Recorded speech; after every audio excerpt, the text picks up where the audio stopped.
Իսրայելի պաշտպանության բանակը հաղորդել է Եմենի Անսար Ալլահի Հութի շարժման կողմից 24 ժամվա ընթացքում արձակված երկրորդ հրթիռը որսալու մասին։ Որոշ ժամանակ առաջ Իսրայելի մի քանի շրջաններում հնչած ազդանշաններից հետո Եմենից արձակված հրթիռը որսացել են։ Սիրեները գործարկվել են արձանագրության համաձայն, ասվում է զինվորականների հայտարարության մեջ։ Ահազանգը հնչել է կենտրոնական Իսրայելի բազմաթիվ քաղաքներում, այդ թվում Երուսաղեմում, ինչպես նաև Մերիալ ծովի տարածքում։ Նախորդ հրթիռային հարձակումը Եմենից գրանցվել էր 5 շաբթի գիշերը։ Պուտինը Լավրովին շնորհել է Ռուսաստանի Դաշնության բարձրագույն պարգևը Սուրբ Անդրեաս Առաքյալի շքանշանը։ Ռուսաստանի Դաշնության արտաքին գործերի նախարարը պարգևատրվել է հայրենիքին մատուցած ակնառու ծառայությունների, Ռուսաստանի Դաշնության արտաքին քաղաքականության մշակման եւ իրականացման գործում ունեցած մեծ ավանդի երկարամյա բեղնավոր պետական գործունեության համար։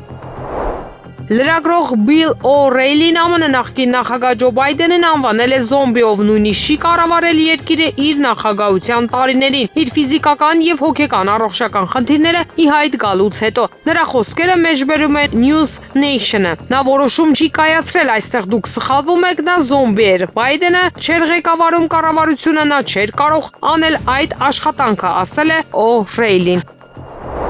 Բոլոր կողմերը շահագրգռված են, որ Ռուսաստանի եւ Ուկրաինայի միջև գերիների փոխանակումը հնարավորինս արագ տեղի ունենա։ Լրագրողներն ասել է ՌԴ նախագահի մամուլի քարտուղար Դմիտրի Պեսկովը։ Սա բավականին աշխատատար խնդիր է, բնականաբար այնտեղ կոնկրետ անունների փոխանակման աշխատանքներ են տարվում, քանի որ խոսքը 1000-ի մասին է 1000-ի դիմաց, ապա իհարկե սա որոշակի ժամանակ է պահանջում։ Այս աշխատանքը շարունակվում է, բայց կրկնում եմ, բավականին արագ, բոլորը շահագրգռված են դա անել հնարավորինս արագ, ասել է նա, պատասխանելով այն հարցին, թե արդյոք այս շաբաթ տեղի կունենա գերիների փոխանակում։ 1000-ի դիմաց գերիների փոխանակման մասին պայմանավորվածություն է ձեռք բերվել Ռուսաստանի եւ Ուկրաինայի միջև վերջին 3 տարվա առաջին բանակցությունների ժամանակ։ Արցախի պաշտպանության բանակի գնդապետ Գրիգոր Սահակյանը Եվրոմեդիա 24-ի հետ զրույցում կարծիք է հայտնել կառավարության հավանությանն արժանացած պարտադիր զինվորական ծառայության նախագծի փոփոխությունների մասին։ Նրա խոսքով դրանց հետևանքները ծանր կարող են լինել։ Դրան հետևանքները շատ վտանգավոր կարող է լինել։ Այսինքն այսօր այդ քաղաքացիները ազատում են զինվորական ծառայությունից։ Այսօր դեռ հələ պատերազմ չի հայտարարված։ Լավ, հիմա եթե վաղը պատերազմ հայտարարվի, նշված քաղաքացիների նկատմամբ ինչ մոտեցում պետք է լինի։ Եթե զինծառայողը ինքը ընդհանրապես 1 ամիս է ծառայել կամ 2-3 ամիս է ծառայել եւ իրան զինվորական գրքույկը ստացել է, հիմա պատերազմ է սկսելու, դուք ինչքանով եք վստահ, որ այդ մարդու պատերազմի ժամանակ իրան պարտականությունները պետք է իրականացնի իր ժողովրդի առջև, իր պարտավորությունները որպես քաղաքացի այս երկրի կատարի, այսինքն էլի մենք շերտավորում ենք ժողովրդին եւ հնարավորություն ենք տալիս քաղաքացիներին եւ հնարավորություն ենք տալիս օրինակ վաղը եթե ինչ որ ճգնաժամային վիճակ լինի, պատերազմ հայտարարվի, այդ մարդիկ խուսափեն զինվորական ծառայել։ Հայաստանը մի շարք երկրների համար առանց վիզայի ռեժիմ կսահմանի։ Նախագիծը այսօր կառավարության նիստում զեկուցել է արտաքին գործերի նախարար Արարատ Միրզոյանը։ Այսպիսով Բահրեյնի թագավորության, Սաուդյան եւ Արաբիայի թագավորության, Օսմանի սուլթանության քաղաքացիների, ինչպես նաեւ Ամերիկայի Միացյալ Նահանգների, Եվրոպական միության երկրների, Շենգենյան համաձայնագրի երկրների, Արաբական Միացյալ Էմիրությունների, Կատարի պետության, Կուվեյթի պետության տարածքում կացության կարգավիճակ ունեցող օտարերկրացիների համար Հայաստան առանց մուտքի վիզայի այցելությունների ռեժիմ կսահմանվի։ Այս փոփոխության անհրաժեշտությունը հիմնավորվել է տնտեսական նկատառումներով։ Ակնհայտ է, որ այս փոփոխությամբ մենք կհեշտացնենք եւ մարդկանց այցելությունը մեր երկիր եւ քաղաքացիների շփումները, ինչպես նաեւ կմեծացնենք ներդրումային գրավչությունը, նշել է Միրզոյանը։ Էկոնոմիկայի նախարար Գևորգ Բաբոյանն էլ նշել է, որ դա նաեւ կխթանի զբոսաշրջությունը։ Օկուպացված Արցախում ավարտվել են Ադրբեջանի բանակի եւ Իրանի Իսլամական հեղափոխության պահապանների կորպուսի հատուկ նշանակության ուժերի Արազ 2025 համատեղ զորավարժությունները, հայտնում են ադրբեջանական լրատվամիջոցները։ Կողմերը անցկացրել են մասնագիտացված վարժանքներ, մարտական սցենարների մոդելավորում եւ համակարգված գործողություններ, երկու կողմերի դաշտային հրամանատարների եւ մարտավարական ստորաբաժանումների ակտիվ մասնակցությամբ։ Արազ 2025 զորավարժությունները տևել են 3 օր։ Վրաստանի բանկը սահմանափակումներ է մտցրել Ռուսաստանի քաղաքացիների նկատմամբ, ովքեր ունեն քարտեր 300 եվրոյից ավելի գնումներ կատարելու համար։ Այս մասին 10-ին հայտնել են բանկի մամուլի ծառայությունից։ Վրաստանի բանկը շարունակում է ենթարկվել Միացյալ Նահանգների, Եվրամիության եւ Մեծ Բրիտանիայի կողմից սահմանված պատժամիջոցներին, ասվում է կազմակերպության հայտարարության մեջ։ ՌԲԿ-ն ավելի վաղ հայտնել էր սահմանափակումների ներդրման մասին։ Այն ժամանակ ռուսական լրատվամիջոցը գրել էր, որ սահմանափակումներն ազդել են շքեղ խանութներից գնումների վրա։ Ինչպես հայտարարել է ֆինանսական հաստատության ներկայացուցիչը, դա կարգավորողի պահանջն է, ոչ թե միայն բանկի նախաձեռնությունը։ Եվրախորհրդարանը Բրյուսելին կոչ է արել ամբողջությամբ սառեցնել Հունգարիայի ֆինանսավորումը։ Այս մասին հայտնում է LRT-ն։ Նշվում է, որ նմանատիպ կոչով հանդես են եկել մի խումբ պատգամավորներ, Բուդապեշտին մեղադրելով խոսքի ազատությունը սահմանափակելու, ժողովրդավարությունը խարխլելու եւ Եվրամիության օրենսդրությանը եւ արժեքներին չհամապատասխանելու մեջ։ Շարունակել ֆինանսավորումը կոռումպացված ռեժիմին, որը բացահայտորեն խարխլում է եվրոպական արժեքները, անընդունելի է, ասվում է 26 պատգամավորների կողմից ստորագրված նամակում։ Հյուսիսային Կորեայի առաջնորդ Կիմ Չեն Ինը քննադատել է լուրջ վթարը, որի ժամանակ նոր կործանիչը պատշաճ կերպով չի գործարկվել արարողության ժամանակ եւ վնասվել է։ Այս մասին հայտնում է BBC-ն հղում անելով կորեական կենտրոնական լրատվական գործակալությանը։ Կիմ Չեն Ինը, որը մասնակցել է արձակմանը, հրամայել է վերականգնել նավը հունիսին կայանալի կուսակցության ժողովից առաջ, եւ նրանք, ովքեր ներգրաված են նավի նախագծման մեջ, պատասխանատվություն կկրեն միջադեպի համար, որը ըստ նրա մի ակնթարթում լրջորեն վնասել է ազգի արժանապատվությունն ու հպարտությունը։ Հյուսիսային Կորեայի առաջնորդը հինգշաբթի օրը նավաշինարանում տեղի ունեցած վթարը բացատրել է որպես բացարձական զգուշություն, անպատասխանատվություն եւ ոչ գիտական էմպիրիզմ։ Նա հավելել է, որ պատասխանատուների անպատասխանատու սխալները կքննարկվեն հաջորդ ամիս լիագումար նիստում։ Նա չի հստակեցրել, թե ինչ պատիժ ու պատժամիջոցներ են կիրառվելու նրանց նկատմամբ։ Իսրայելի բանակը պատրաստվում է արագ հարված հասցնել Իրանի միջուկային օբյեկտներին, եթե Վաշինգտոնի եւ Թեհրանի միջև բանակցությունները ձախողվեն։ Այս մասին հայտնում է Axios պորտալը հղում անելով աղբյուրներին։ Ըստ աղբյուրի, իսրայելական զինվորականները կարծում են, որ քիչ ժամանակ կունենան Իրանի վրա հարձակվելու համար, եթե միջուկային բանակցությունները ձախողվեն, եւ պատրաստվում են արագ հարված հասցնել, առանց մանրամասնելու, թե ինչու նման հարվածի պատոհանը կարող է արագ փակվել։ Հնարավոր հարվածի մասին քննարկումները սկսվել են վերջին օրերին, երբ իսրայելական հետախուզությունը սկսել է կասկածել Իրան-ամերիկյան խորհրդակցությունների հաջող արդյունքի վրա։ Պորտալին հայտնել են աղբյուրները։ Ինչպես գրում է Axios-ը, եթե հարձակում լինի, դա միանվագ չի լինի։ Իսրայելը նախատեսում է ռազմական արշավ իրականացնել առնվազն 1 շաբաթով։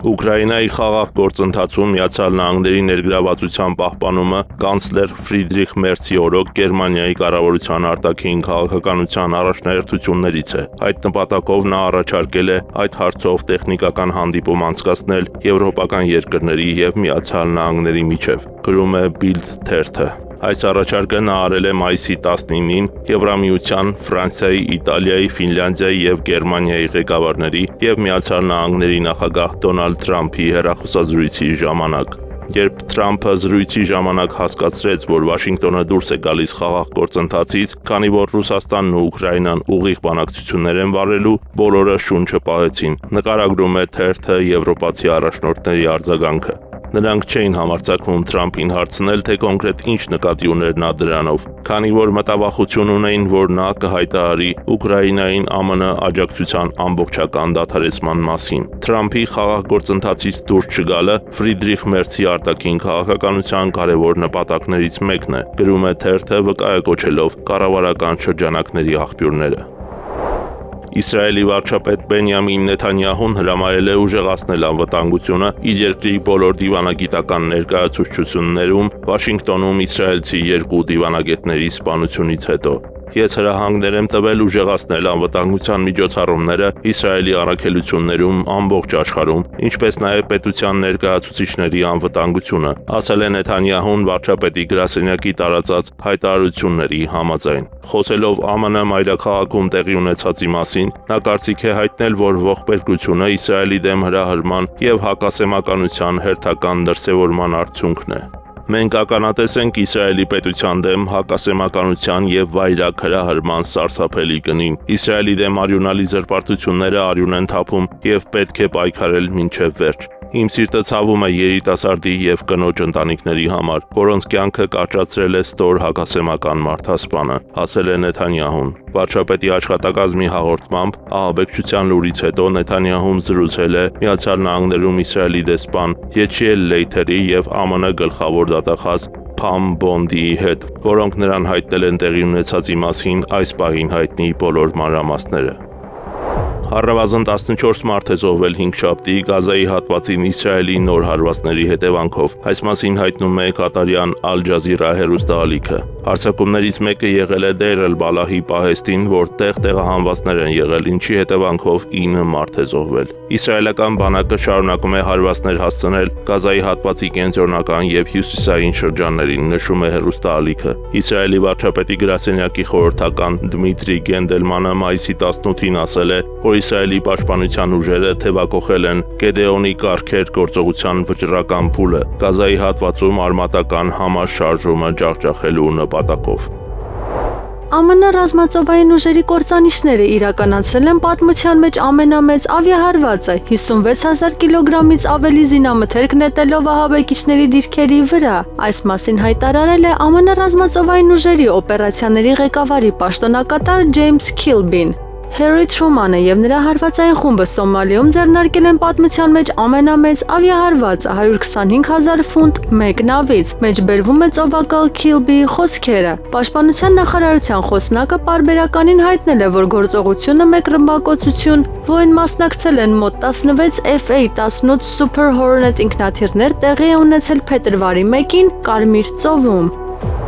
Ուկրաինայի նախագահ Վոլոդիմիր Զելենսկին հարմար չէ հակամարտության կարգավորման վերաբերյալ հուշագիրը ստորագրողի դերի համար, հայտարարել է Ռուսաստանի Դաշնության արտաքին գործերի նախարարության Կիևի ռեժիմի հանցագործությունների հետ կապված հատուկ հանձնարարությունների գծով դեսպան Ռոդիոն Միրոշնիկը։ Զելենսկին իր իրավական կարգավիճակի պատճառով հարմար չէ հակամարտության կարգավորման վերաբերյալ հուշագիրը ստորագրողի դերի համար։ Այս նրբությունը հաշվի կառնվի հուշագիրը պատրաստելիս։ Մենք անշուշտ չենք ցանկանում, որ իրավական բացողումներ լինեն, որպեսզի այն իրավական տեսանկյունից անվավեր չճանաչվի։ Նշենք, որ Զելենսկու պաշտոնավարման ժամկետը լրացել էր 2024 թվականի մայիսի 20-ին։ 2024 թվականին Ուկրաինայի նախագահական ընտրությունները չեղարկվել են ռազմական դրություն եւ ընդհանուր զորահավաք հայտարարելու պատճառով։ Ավելի քան 16500 պաղեստինցի երեխաներ եւ դեռահասներ զոհ գնացին գնդակոծությունների, Գազայի հատվածի իսրայելական ռմբակոծությունների եւ հումանիտար աղետի, որը զարգացավ 2023 թվականի հոկտեմբերին ռազմական գործողության մեկնարկից ի վեր շրջափակված անկլավում։ Այս տվյալները տրամադրել է Գազայի առողջապահության նախարարությունը։ Գործակալության վիճակագրության համաձայն նշված ժամանակահատվածում անկլավում մահացել է մինչև 1 տարեկան 916 երեխա, 1-ից 5 տարեկան 4365, 6-ից մինչև 12 տարեկան 6101 երեխա։ 2023 թվականի հոկտեմբերից մինչ օրս Գազայում մահացել է մինչև 17 տարեկան 5124 դեռահաս, ասվում է նախարարության հայտարարության մեջ։ Կառավարությունը հավանություն է տվել ազգային ժողովի քաղաքացիական պայմանագիր խմբակցության падգամավոր Հայկ Սարգսյանի ներկայացրած զինծառայության մասին օրինագծին։ Կառավարությունը սակայն որոշ փոփոխություններ է առաջարկում, ինչպես տեղեկացրել է նախարար Սուրեն Պապիկյանը, հեղինակը համաձայն է դրանց հետ։ Փոփոխություններն են. պարտադիր զինծառայության անցնել 1 ամիս վճարելով 24 միլիոն դրամ, պարտադիր զինծառայություն անցնել 4 ամիս վճարելով 18 միլիոն դրամ, մինչև 16 տարին լրանալ ՀՀ քաղաքացիությունից հրաժարվելու պետական տուրք սահմանել 15 միլիոն։ Պարտադիր զինծառայության անցնելու առավելագույն սահմանային տարիքը ներկայիս 27-ի փոխարեն նախատեսել 32 տարեկան։ Նախագիծը հաջորդիվ կքննարկվի ազգային ժողովում։ Տյումենի մարզի հայերի միության նախագահ Ռուսաստանի Դաշնության վաստակավար կառուցապատող ռուսական խոշոր շինարարական Տյումենթել ընկերության գլխավոր տնօրեն Աբրահամ Հովեյանն անդրադարձել է նոր դարաշրջանի մարտահրավերներին։ Խոսելով վերջին շրջանում հայ-ռուսական հարաբերությունների մասին, Հովեյանն ասել է, թե դրանցում լարվածություն չի նկատում։ Մեր ժողովուրդների հարաբերություններում լարվածություն չկա, ես անձամբ կանեմ ինձնից կախված ամեն ինչ դա թույլ չտալու եւ մեր միջև բարիդրացիական հարաբերություններ պահպանելու համար։ Ոչ մի թշնամական գործիչ չի կարողանա սասանել ռուս-հայկական համագործակցության դարավոր հիմքը, քանի որ այն հիմնված է փոխադարձ հարգանքի եւ վստահության վրա։ Այո, մենք տեսնում ենք, որ արտաքին ուժերի ազդեցության տակ նման փորձեր արվում են բիզնեսի եւ համագործակցության գրեթե բոլոր ոլորտներում աշխարհի տարբեր տարածաշրջաններում։ Վստահ եմ, մեր ժողովուրդները թույլ չեն տա, որ ոչ բարեկամական գործողությունները վնաս են Հայաստանի եւ Ռուսաստանի ռազմավարական փոխգործակցությանը, քանի որ դրանք ամրագրված են որպես ռազմավարական։ Կարծում եմ, որ երրորդ անձանց կողմից ազգամիջյան ատելություն սերմանելուն ուղղված բոլոր չհիմնավորված հայտարարությունները պետք է ճնշվեն օրենքի շրջանակներում։ 2026 թվականին Հայաստանում տեղի կունենան խորհրդարանական ընտրություններ եւ կարծում եմ, որ իմաստուն հայ ժողովուրդը կկարողանա ճիշտ համախմբել իր կամքը ուղղված բացառապես իր շահ Հայաստանի հայ ժողովրդի եւ բազմամիլիոնանոց Սփյուռքի, նշել է Հովեյանը։ Ինչ վերաբերում է Տյումենի հայերի միությունը ղեկավարելու հարցին, թե ինչպես է հաջողվում Սիբիրից հետևել Հայաստանում տեղի ունեցող իրադարձություններին եւ նույնիսկ ազդել դրանց վրա, Հովեյանը պատասխանել է. հայերը որտեղ էլ ապրեն պորտալարով կապված են իրենց հայրենիքին։ Մենք հայերս անելու ենք ամեն ինչ, օգտագործելու ենք բոլոր հնարավոր կապերն ու հնարավորությունները մեր ժողովրդին օգնելու եւ Հայաստանի կործանումը կանխելու համար։ Վստահ եմ, մեր ժողովուրդը թե Հայաստանում, թե Մեծ Սփյուռքում բավական իմաստություն ունի բարեկամներին թշնամիներից տարբերելու համար։ Չէ՞ որ միայն այս դեպքում կարելի է հայոց պետականության պահպանման հույս ունենալ, ընդգծել է Աբրահամ Հովեյանը։ Իմպիչմենտի գործընթացն օգուտ է միայն Փաշինյանին։ Եվրոմեդիա 24-ի տաղավարում հարցազրույցի ժամանակ այսպիսի կարծիք է հայտնել քաղաքական գործիչ ազգային ժողովի նախկին падգամավոր Անի Սամսոնյանը։ Ինչ վերաբերում է Էդմոն Մարուքյանի թեկնածությունը մերժելու ընդդիմության դիրքորոշմանը, ապա Սամսոնյանը նշել է, որ խորհրդարանական ընդդիմությունն իրեն անսկզբունքային ձևով է պահել։ Ինչքան որ պարոն Մարուքյանը լավ քաղաքական փորձ ունի, ես նաև իրեն հասկանում եմ այն առումով այս գործընթացի մեջ մտնելու կապակցությամբ, որ սա կարող էր հնարավորություն ստեղծել, եթե ստորագրությունները հավաքվեին, էլի, բայց իհարկե միամտություն էր մտածել, որ այդ ստորագրությունները կհավաքվեն, եւ խորհրդարանական ընդդիմությունը իրեն իսկապես շատ անսկզբունքային ձևով պահեց, հա, սկզբում ասելով, որ առանց նախապայմանների մենք կտանք ստորագրություններ, թող լինի այդ տեխնացում, եւ հետո չտվեց այդ ստորագրությունները։ Լրիվ նորմալ կդիտվեր, եթե չլիներ այդպիսի հայտարարություն եւ խորհրդարանական ընդդիմությունը ասեր, այո, մենք չենք տալիս ստորագրություններ, որովհետեւ պարոն Մարուքյանը մեր տեխնացուն չի, մենք ունենք մեր տեխնացուն, սա կլիներ քաղաքական զրույց։ Բայց երբ որ խորհրդարանական ընդդիմությունը հայտարարում է, որ կապ չունի մեզ համար, մեր նպատակն է օրինակ իշխանությանը տապալել եւ դրա համար մենք առանց նախապայմանների կտանք ստորագրություն, բայց հետո սկսում են տարբեր պատճառաբանություններ բերել, սա շատ անսկզբունքային է։ Սա հնարավորություն էր պարզապես պարլամենտում դեմ առ դեմ Նիկոլ Փաշինյանի հետ բանավիճելու, խոսքս պարոն Մարուքյանի մասին է, Նիկոլ Փաշինյանի հետ բանավիճելու եւ ընտրություններից առաջ որպես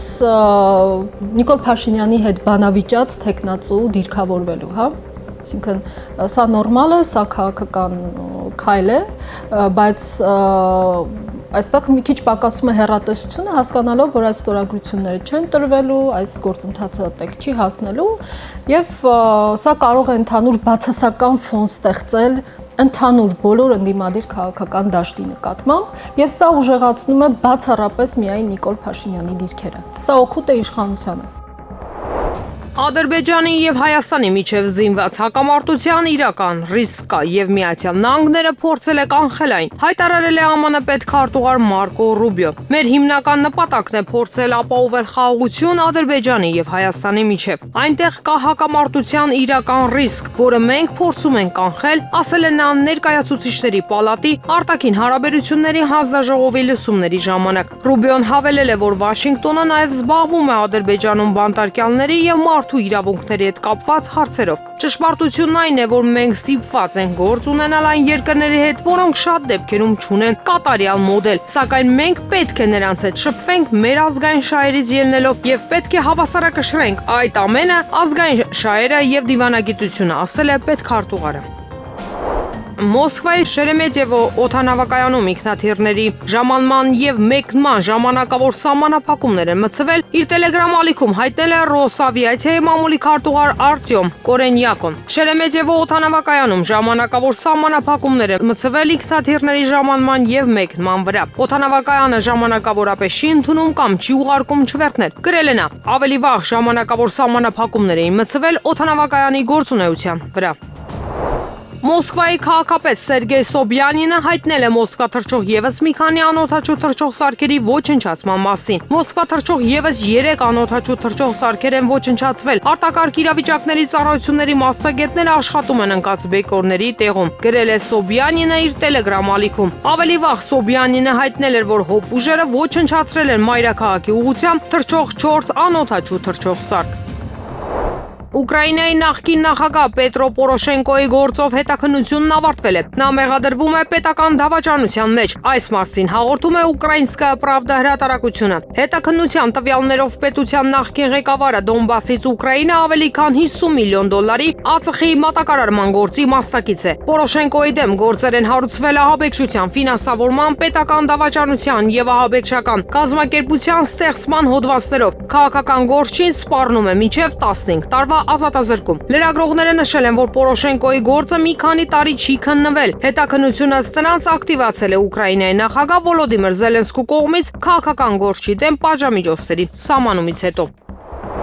Իլհամ Ալիևը պատմության մեջ կմնա որպես առաջնորդ, որը խաղաղություն կբերի հարավային Կովկասի տարածաշրջան։ Այս մասին Բուդապեշտում կայացած թյուրքական պետությունների կազմակերպության պետությունների ղեկավարների խորհրդի ոչ պաշտոնական նիստում հայտարարել է Թուրքիայի նախագահ Ռեջեփ Թայիփ Էրդողանը։ Հայտնում է Minval.az-ը։ Նրա խոսքով Թուրքիան ուշադիր հետևում է հարավային Կովկասում տեղի ունեցող գործընթացներին, որը ռազմավարական նշանակություն ունի թյուրքական աշխարհի համար։ Էրդողանը նշել է, որ Թուրքիան ողջունում է Ադրբեջանի եւ Հայաստանի միջև խաղաղության համաձայնագիրը։ ԱՄՆ-ի եւ Ռուսաստանի միջև անմիջական շփումը անհրաժեշտ է մոլորակի երկու խոշորագույն միջուկային ընկերությունների միջև պատերազմը կանխելու համար։ Այս մասին հայտարարել է ԱՄՆ պետքարտուղար Մարկո Ռուբիոն։ Նա Ջո Բայդենի վարչակազմին անվանել է անպատասխանատու Մոսկվայի հետ շփվելու դժկամության համար եւ մատնանշել երկրների միջև անմիջական շփման անհրաժեշտությունը։ Դա չի նշանակում, որ մենք դաշնակիցներ կամ բարեկամ երկրներ ենք լինելու։ Եթե պայմանները չփոխվեն, բայց մենք պետք է գոնե կարողանանք շփվել նրանց հետ, կանխելու համար հնարավոր սխալ հաշվարկները եւ խուսափելու ռազմական հակամարտությունից, ասել է պետքարտուղարը։ ԱՄՆ պետքարտուղար Մարկո Ռուբիոն ներկայացուցիչների պալատի համապատասխան հանձնաժողովում բյուջետային լսումների ժամանակ հայտարարել է, որ ԱՄՆ-ն այլևս չի կարող լուծել աշխարհի բոլոր խնդիրները։ Հաղորդում է ՌԻԱ Նովեստին, նրա խոսքով աշխարհում քիչ չեն արժանի առիթները, ասարսուր դեպքերը, ընդ որում ԱՄՆ-ն չի կարողանա լուծել այդ բոլոր խնդիրները։ Ռուբիոն նշել է, որ Վաշինգտոնին անհրաժեշտ է պահպանել ազգային շահերի գերակայությունը։ Պետքարտուղարն ընդգծել է ամերիկյան կառավարության ցանկացած գործողություն ծախսված յուրաքանչյուր $, պետք է նկատելի օգուտ բերի մարդկանց, երկիրը պետք է դառնա ավելի ապահով, ավելի ուժեղ եւ ավելի բարեկեցիկ։ 2027 թվականի ավարտին ռուսական գազի ներմուծումը Եվրամիության երկրներ լիովին դադարեցնելու նպատակը, որի մասին ազդարարել է Եվրահանձնաժողովը, կարող է իրականացվել զրոյական քվոտայի ներդրման միջոցով։ Այս մասին հայտնել է Bloomberg գործակալությունը։ Ստրասբուրգում մայիսի 6-ին Եվրահանձնաժողովի ներկայացրած ճանապարհային քարտեզով անընդունելի համարվել ռուսական գազի մատակարարների հետ նոր պայմանագրերի կնքումը, իսկ գործող սպոտ պայմանագրերը կչեղարկվեն մինչև 2025 թվականի ավարտը։ Ամբողջական արգելք նախատեսված է սահմանել 2027 թվականի վերջին։ Սակայն անհասկանալի էր, թե Եվրամիությունն ինչ գործիքի միջոցով է պատրաստվում իրականացնել այս ծրագիրը, քանի որ ուղղակի պատժամիջոցների սահմանում հնարավոր է միայն միությանն անդամակցող բոլոր 27 երկրների համաձայնությամբ։ Իսկ պաշտոնական Բրյուսելը բախվել է Հունգարիայի եւ Սլովակիայի խիստ առարկություններին։ Bloomberg-ը հիմնվելով իր աղբյուրներին հաղորդում է համայնքը ամենայն հավանականությամբ կարգելի մատակարարումները զրոյական քվոտայի միջոցով, որն ըստ էության առևտրային միջոց է։ Դրա վերաբերյալ որոշում կայացնելու համար պահանջվում է միայն որակյալ մեծամասնության հավանությունը։ Լրատվամիջոցի աղբյուրների հաղորդմամբ դա գազի եվրոպացի գնորդներին թույլ կտա հիմնվել անհաղթահարելի հանգամանքներին ռուս մատակարարների հետ կնքված պայմանագրերը խզելու համար։ Ակնկալվում է, որ այդ առաջարկը կներկայացվի հունիսի կեսերին, որից հետո Եվրահանձնաժողովի իրավաբանները կսկսեն ուսումնասիրել անհրաժեշտ փաստաթղթերը, պարզելու թե արդյոք այդ քայլը եվրոպական ընկերություններին թույլ կտա առանց տուգանքներ վճարելու խզել ռուսական կողմի հետ կնքված պայմանագրերը։